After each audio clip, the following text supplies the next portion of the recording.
Hello and welcome back. And today you know what? 1 second. Sorry. That is what I get. I'm trying to do a security video and guess who didn't shut the door? Well, do you know what? The irony is actually, I think I can taste it.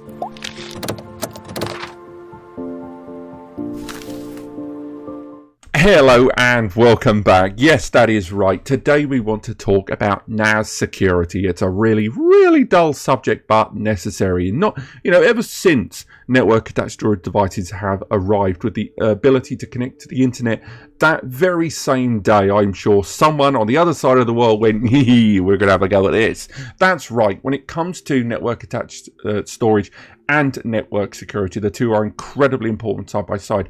And with so many users taking the leap into very affordable network attached storage solutions and having cloud as data grows exponentially, I think people's understanding of network security is not up to task. And one look at the comments and our free advice section and our NAS compares and all those other platforms, plug, all of those platforms, there's lots of comments there. And what we've done in today's video is we want to talk broadly about the subject of NAS security, but also talk about, in a more general sense, to you, the average user. We've boiled down all of the comments to 5 simple questions. Myself and Eddie, the web guy. Hey, Eddie, how's it going?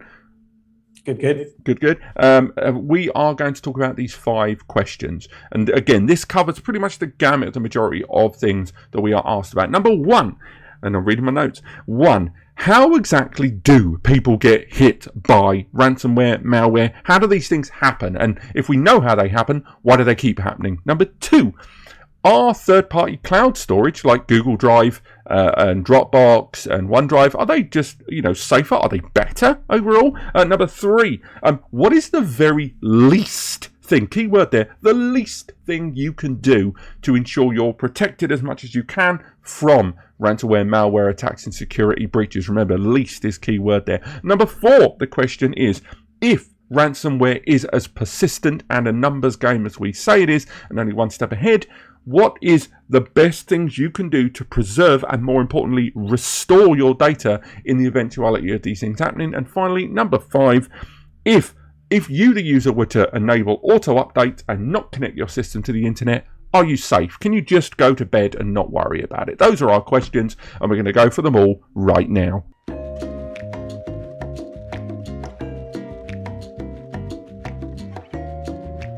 Eddie, how do people get hit by ransomware? Just like with any other system, Windows, or is it Linux, is it like Mac, or it's NAS, people always look for vulnerabilities. So there's an official list with vulnerabilities, but it's not enough because they need to create a perfect storm. So once they discover vulnerabilities, they need to figure out how to affect as many devices as possible at that one single shot payload. So they're spending months and months actually preparing for this attack. It's not just like, oh, they found vulnerability, they can attack. If it's one-to-one, if it's your neighbor or something, or whoever you hate, then you might use the vulnerability straight away attack, but it doesn't happen in mass ransomware sort of events because they want to generate money from this thing. It's a marketing plan, it's like a business plan for them. So yeah, that's how it works. They find the vulnerability, they build this entire system, how they can attack it, and they just press start and they just send out a signal to all these devices. So in often cases it is that they're checking ports, basically finding vulnerability, checking what devices are having open ports to the internet, freely available, and then they just execute the code which can get through either through the app or through the login or through the admin panel, whatever the vulnerability they found, they just send that attack through. And then they encrypt the files and then they get the payment through afterwards to get the data back. Because I think a lot of the time we talk about that word vulnerability, which frankly you may have noticed in my early videos, I get the L and the N mixed up every single time I either write or pronounce that word. So bear with me, won't you, now while I overthink it. But vulnerability, as Eddie mentioned, software makers, and I've mentioned this in other videos, I'm sorry to be repetitious guys, but it's when brands release a software patch or any kind of new software in the market, and again including Microsoft, those vulnerabilities are dug out after days, weeks, months, and thanks to AI services, this software is getting pounded by the equivalent of brute force attack, or they find a gap in a chain, a way to overwork a certain part of the system which it can then negate. And a lot of the time it is authentication of a user that is getting bombarded. And again, when it comes to those vulnerabilities, think of them as little tiny holes in a wall, a door, anything. And it's the execution of that command isn't just about NAS. A lot of people go, oh, my NAS isn't very safe. Alexa, what can I do about it? What are you doing? You've got devices in our homes that need internet connectivity. And I think when it comes to how vulnerabilities still persist and indeed exist in the world of network attached storage, unfortunately, that is a product of innovation. You're not able to allow all this connectivity without an element of risk. That's why vulnerabilities, despite having an intrinsic knowledge how these things happen, and whether it is whole OSs having a vulnerability found in them that gets shortly patched, or individual applications on system services and client hardware, they can't completely dismiss the idea of it anymore, because we need our devices to be internet connected.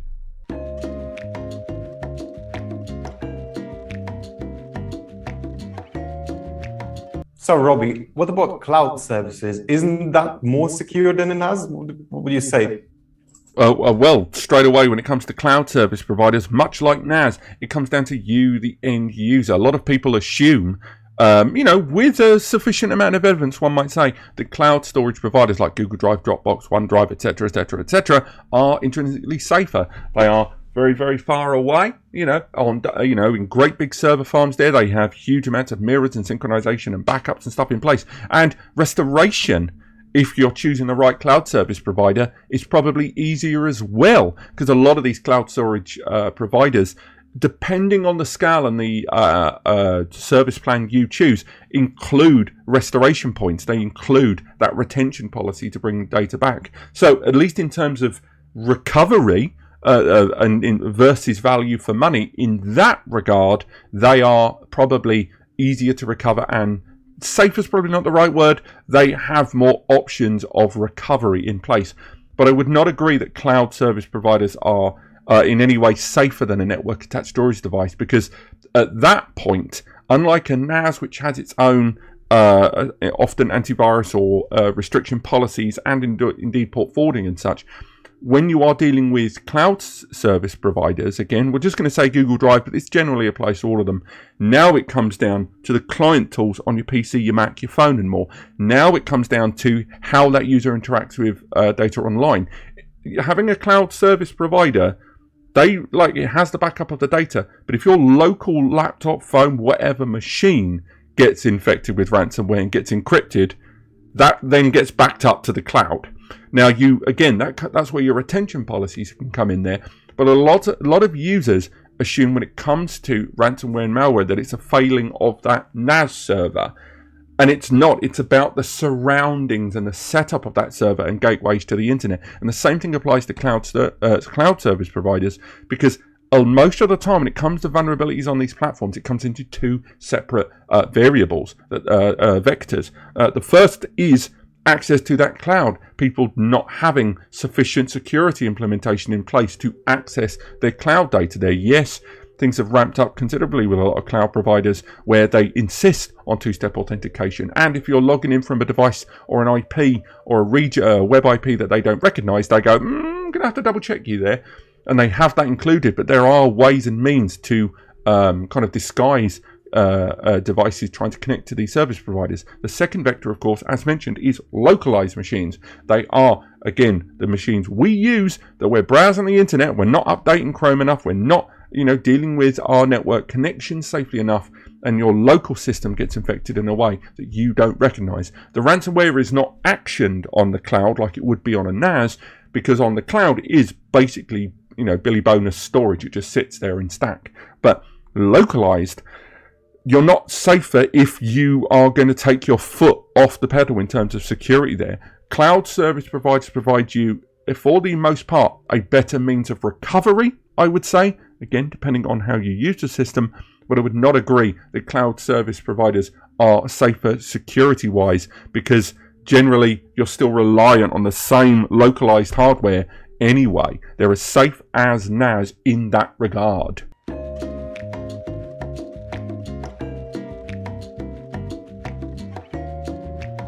Eddie, what's the least a person can do to secure their NAS? I'm not asking them to go out and spend money on subscription for a VPN. I'm not asking them to use bridging services. I don't want to have to people go out and spend more money. What is the least a user can do with their NAS to maintain security? If you want to spend zero money on securing your system, your NAS, then you should at least do firewall setup, just enable the firewall and just block all outside access completely. And if you're confident enough to understand like what sort of holes to punch in that network system, then you would say like, okay, open port for updates, open ports for photo station or whatever you feel secure. Whereas that's the first thing. And second thing, what you should do is install Security Advisor or antivirus on your NAS. So usually Security Advisor is going to run all the checks on your NAS. Is their admin account enabled? Is the password too weak? Is there any ports unnecessarily open? It's going to check and scan through all those possible vulnerabilities, and it's going to tell you to fix them. So if you do not have a Security Advisor installed, the other things you're supposed to be checking yourself is, apart from your strengths of your password, do you have also two-step authentication enabled? And not just that, also have a auto block enabled. So if someone tries to log into your system for like say 5 times, it's going to just lock that account for time being, a day or 5 minutes or so, just to slow the hacker down, so it wouldn't actually brutally force through the security system.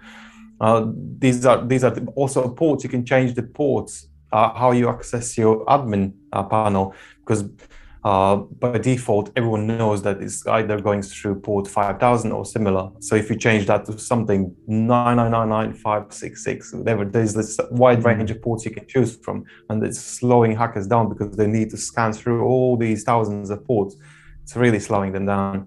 And the other thing is change usernames, disable admin accounts, because if you create your own named accounts, admin accounts, like Susan 115 or something. Lovely lady, lovely lady. Because they can't. Otherwise, they go through the library of possible usernames, and if you create some sort of random username, it's so difficult for them to actually guess that users such and such actually exist on your NAS before they even start crunching your password down. So these are the things. I think the only other thing I would add, and again, even this one is taking it a bit far, largely because I think most users wouldn't do this next step if they've owned a NAS for a few years and it's in progress. But I would create user accounts for specific services and then restrict that accountability. So, for example, Plex. I would create an account called Plex. And then with that user account, I would only give that user account access to my multimedia. And therefore, if there is a vulnerability within that application, say Plex or any other app that I create that user account for, it's only limited to that area. It's not dissimilar to, say, TrueNAS and its jail system. It would allow, when it comes to Plex, to only use that Plex login account I created for my NAS. And therefore, if Plex becomes compromised, much like recently, I'm sure we mentioned in News of the Week, when Plex's database got hacked, and lots of users that created Plex accounts, they've been urged to change their information. And again, that's another example of a third-party software platform getting hacked. But in that score, the only thing a user would access if they could get to your Plex Media server account via those credentials that they've got online is just what you've given it access to. And even then, without a further vulnerability in the Plex client application, that limits it even further. Those, Eddie's right, those are the very least things you can do.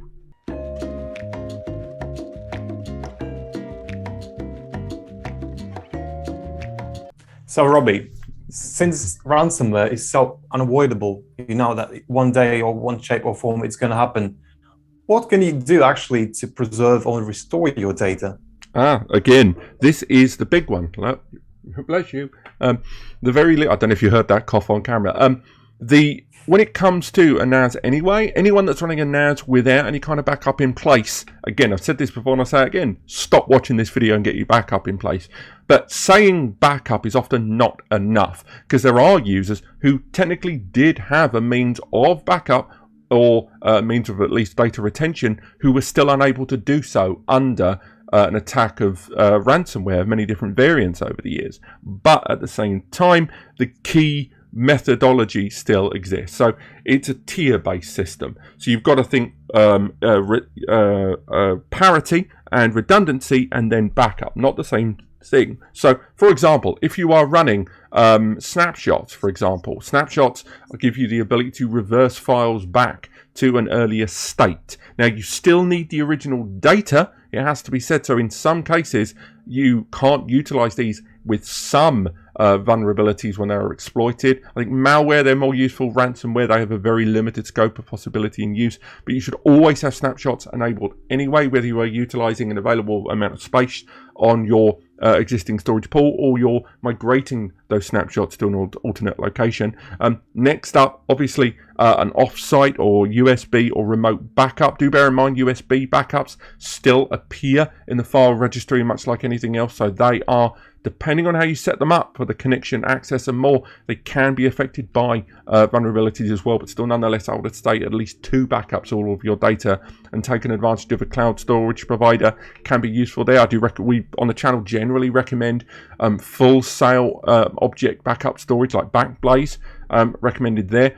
Another thing you can do with regards to the protection of your data is only have backups of the key files. So if you're someone that goes, well, having a backup's all fair and well, but I've got 20 terabytes of data over there. And although sometimes I kind of scratch my head and go, well, it must be pretty important. Surely you must have considered that.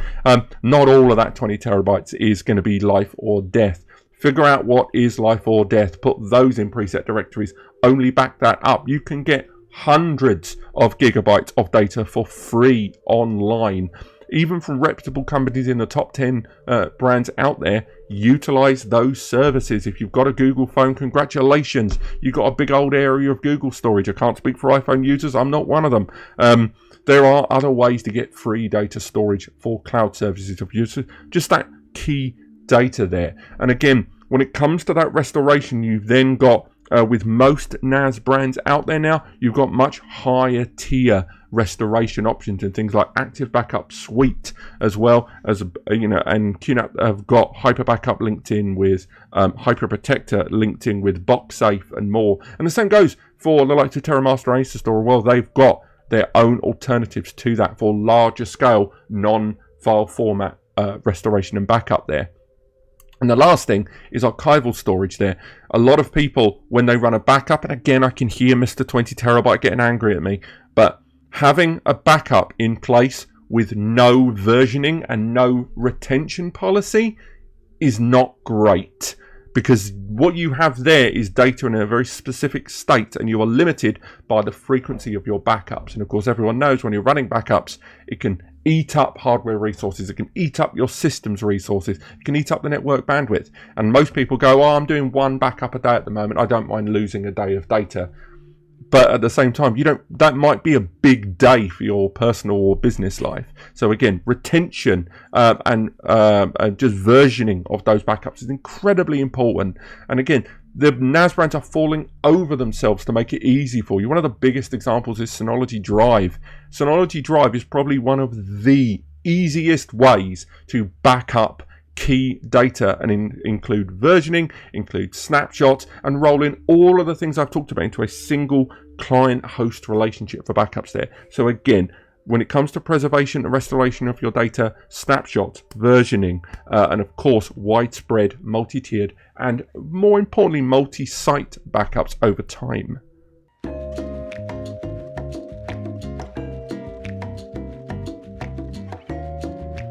And on to question 5, which is, if I, the end user, enable all of my auto updates, apps, OS, the works, and I do not give my NAS access to the internet, not even for updates, I make sure, bang, it is a closed door there, and only me and my devices can communicate with it, and nothing on the internet there, am I 100% safe?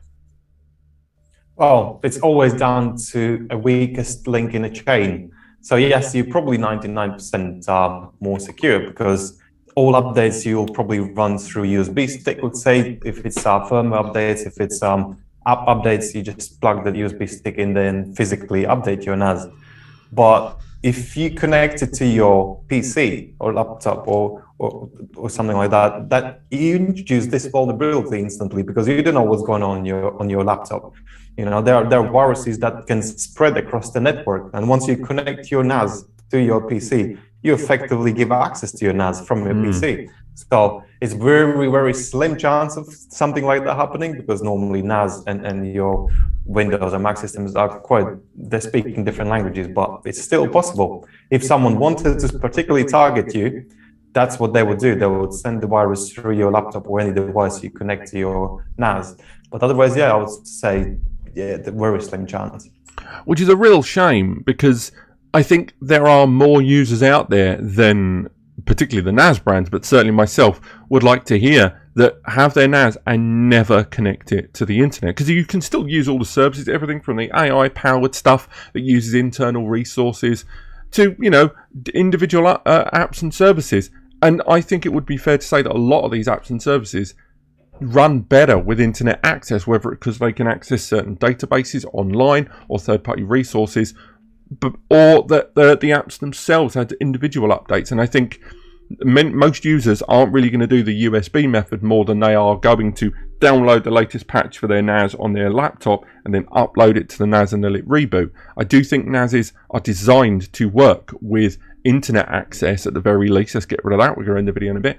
But I do think overall, I wish people didn't have to make that choice. I wish people didn't have to sit there and think, my NAS, I really don't want anyone to access it, so I will never let it happen. And the same goes for DLNA. A lot of people have the NAS accessible over DLNA so they can enjoy the media that's on the NAS on their TV, but then they still give the TV internet access because they need to for the Netflix and more. So it's not really a win-win, and you're bang on the banana there, 99%, 99.9 whatever percent.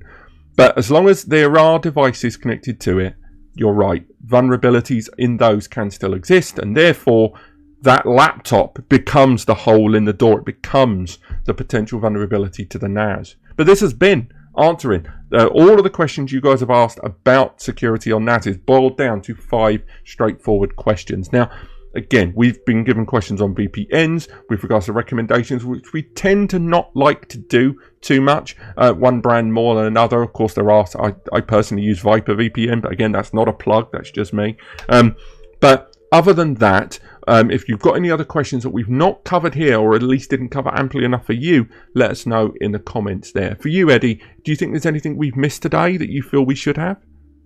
I would just highlight that, saying that always have a firewall, because having a firewall is just like disconnecting your NAS from the internet. You just build a wall around your NAS. That's it. That's the least you can do, cheapest you can do.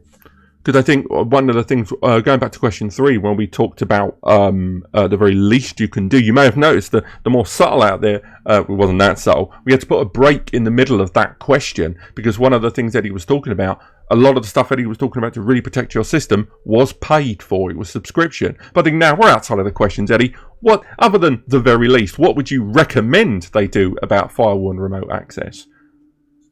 Just follow up with whichever brand you have. Follow them. What's going on? Any security updates, and just be always in the game. Or if you have no time, then maybe you should consider someone who is looking after your NAS systems. I think there are something like £5 or £10 a month, and they will be servicing your NAS for a month, but no plug-in. Yeah, just something you can do if you have no time. You're busy with your life.